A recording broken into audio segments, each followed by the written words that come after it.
Il est vrai que cette vidéo, je l'avais déjà tournée une fois, mais je n'étais pas forcément satisfait du rendu, donc je me suis dit que j'allais la retourner avec un nouvel angle de vue. Alors juste rapprocher la cam pour avoir le décor Marvel, mais nous n'allons pas parler de Marvel aujourd'hui, nous allons parler de Disney. Et oui, j'ai pris mes aises, j'ai mis les pieds sur le siège. C'est le tien? Non? Alors laisse-moi tranquille. Aujourd'hui donc, nous allons parler d'un film qui est défini comme étant sous-coté. Mais en étant tellement qualifié de sous-coté, la plupart des gens l'ont coté, et maintenant, il est même qualifié de surcoté. On va parler de La Planète au Trésor. Alors, il y a deux films qui vont dans cet ensemble de films sous-cotés. J'en rajouterai même un troisième qui n'est autre que La Princesse et la Grenouille, mais c'est un petit peu différent. Mais parlons un petit peu aussi de l'Atlantide. Ça, on en parlera plus tard dans une autre vidéo si vous la voulez. N'hésitez pas à le mettre en commentaire, mais là, nous allons parler de La Planète au Trésor, qui est donc un film. Et par ailleurs, pour la petite anecdote, même si vous n'en avez strictement rien à faire, et je sais très bien que cette vidéo de toute manière ne sera pas vue, est-ce que c'est bon pour vous? Mais petite anecdote, sachez que c'est, je crois, l'un des premiers films que j'ai vu au Grand Rex. Et j'étais tellement petit que j'avais besoin d'un réhausseur. Et je me souviens qu'à l'époque, alors je ne sais plus si c'est le cas puisque je n'en mange plus, mais les Happy Meal étaient en lien avec le film qui sortait à ce moment-là. Et vu que j'habite loin de Paris, bah, c'était un petit événement déjà d'aller manger au McDo et en plus d'aller au Grand Rex. Donc j'en garde un très très bon souvenir. C'était vraiment,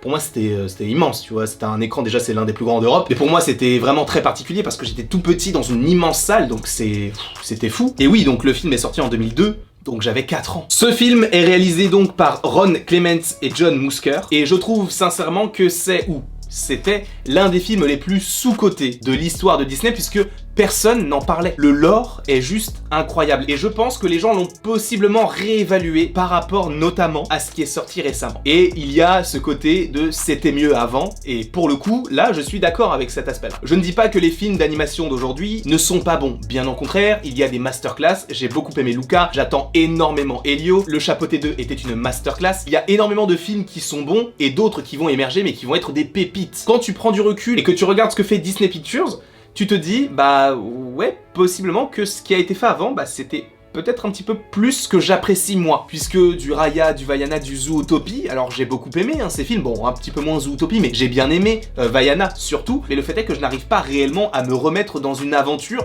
qui me fait découvrir énormément de choses. Alors peut-être que je vous en parle avec mes yeux d'enfant, parce que je l'ai découvert très très tôt, et par conséquent ça a pu justement me forger, et forger aussi un petit peu mes goûts en termes d'animation, c'est possible, mais je trouve que ce film est intemporel, et quand tu le regardes aujourd'hui, tu peux te dire, mais comment est-ce que je suis passé à côté de ça? Et c'est pourquoi on va en parler tout de suite. Alors bien évidemment, afin de regarder cette vidéo dans les meilleures conditions, il faut avoir vu le film, et le film est sorti il y a 21 ans. C'est comme la dernière fois, j'ai fait une vidéo sur Harry Potter, il y a quelqu'un qui m'a dit « tu m'as spoilé ». Ça s'est terminé en 2011, ça fait 12 ans frérot. À ce moment-là, peut-être qu'un jour je ferai une vidéo sur le cinéma de Georges Méliès, et certains me diront « Eh frérot, tu m'as spoilé ». Bah... à ce moment-là, c'est possible. Mais bref, du coup, La Planète au Trésor, déjà de quoi ça parle? Ça parle d'une planète avec un trésor du coup. Mais on va suivre un jeune personnage du nom de Jim Hawkins qui rêve d'aventure, qui rêve de cette planète au trésor, qui la lie, etc. C'est génial en réalité la manière dont c'est mis en œuvre. Puisqu'en réalité, tu le vois aujourd'hui, tu te dis, bon, ok, c'est des choses que j'ai déjà vues, mais à l'époque, en 2002, c'était novateur. Des bateaux qui ne naviguent pas en mer, mais dans le ciel, la Lune qui est en réalité un spatioport. C'est génial, en réalité. Moi, je prends mon pied à chaque fois que je regarde ce film. Et je l'ai vu il y a pas longtemps, et c'était la même claque. Est-ce qu'on peut parler de l'animation un petit peu aussi? C'est le moment où tu mélanges un petit peu la 2D et la 3D. On le fait encore un petit peu aujourd'hui, mais beaucoup plus sur la 3D, puisqu'il y a une certaine facilité, notamment par rapport aux nouvelles technologies. Mais à l'époque, eh bien, les choses qu'on ne pouvait pas faire en 2D, ou qu'on pouvait faire, mais qui mettaient plus de temps, on se permettait de mettre un petit peu de 3D. Alors, il y en a un petit peu, pas à outrance. C'est ce qui me permet de dire aujourd'hui que la 2D me manque. Alors, on est habitué maintenant à la 3D, et la technologie est telle, et les dessinateurs, les animateurs sont tels que t'arrives à ressentir énormément d'émotions, mais c'est vrai que quand c'est en 2D, je ne dis pas que tu ressens le crayon du dessinateur, puisqu'il y a forcément des retouches derrière pour que ce soit net, etc. Il y a forcément un ordinateur qui passe derrière. Mais je ne sais pas, il y a vraiment cet aspect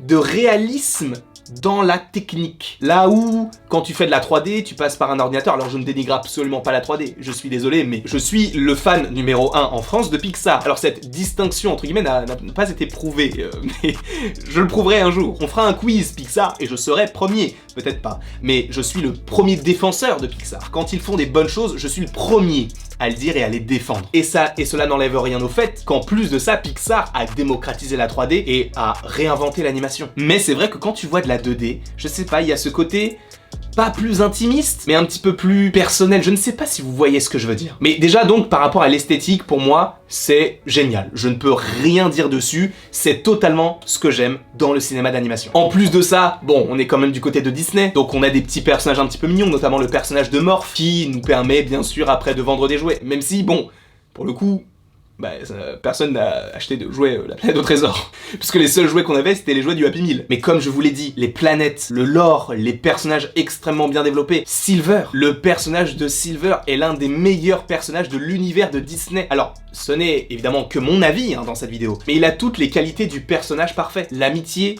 l'amour, mais également la rédemption, l'acceptation, le dévouement et la protection. Ce sont des aspects que j'aime beaucoup voir du côté des antagonistes, mais évidemment, après, tu as le recul de te dire est-ce que ce que je fais, c'est bon ou pas. Même si au début, tu sens que c'est lui le méchant, au fur et à mesure, tu apprends à le connaître et tu apprends à voir que c'est lui qui protège Jim Hawkins. C'est ce que j'ai aimé dans ce personnage-là. C'est-à-dire qu'il a cette sensibilité qui lui est propre où tu sens qu'il peut tout perdre, mais en réalité, ça ne le dérangerait même pas. Ou en tout cas, il ne le montrerait pas. Par ailleurs, n'hésitez pas dans les commentaires à me dire si vous voulez une vidéo sur la complexité, entre guillemets, du personnage de Silver. Parce que c'est un personnage que j'ai vraiment adoré et en réalité je l'ai réévalué en l'ayant vu il y a quelques semaines. Donc si vous voulez une vidéo sur le cyborg de la planète au trésor, d'essayer de comprendre sa psyché, même si on ne le fait qu'à notre humble échelle, n'hésitez pas à me le mettre en commentaire. Et oui, des antagonistes comme lui, j'en ai rarement vu du côté de Disney en animation. Ce côté vraiment nuancé, en fait il n'est pas tout noir, il y a évidemment des teintes de blanc et donc ça en fait un personnage un petit peu, non pas neutre mais méchant, mais à tendance gentille. Et ce sont ces nuances, ces teintes de gris qui me plaisent dans les personnages comme lui. N'hésitez pas à me le dire en commentaire. Si vous le voulez, je le ferai. Bref, c'était une toute petite vidéo pour vous dire à quel point ce film était génial. J'espère vous l'avoir bien vendu. Sachez qu'il est totalement disponible sur Disney+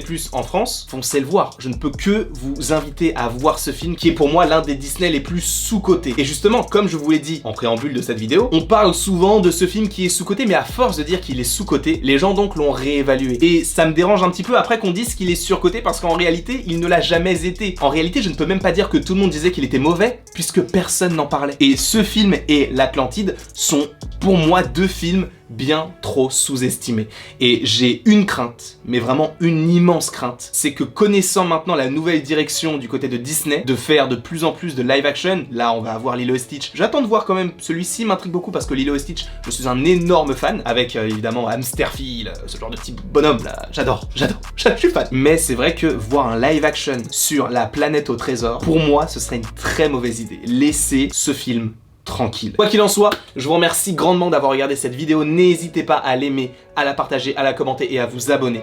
Cela me ferait bien évidemment extrêmement plaisir. Et après tout ceci, il ne me reste plus qu'à vous dire à la prochaine pour la prochaine.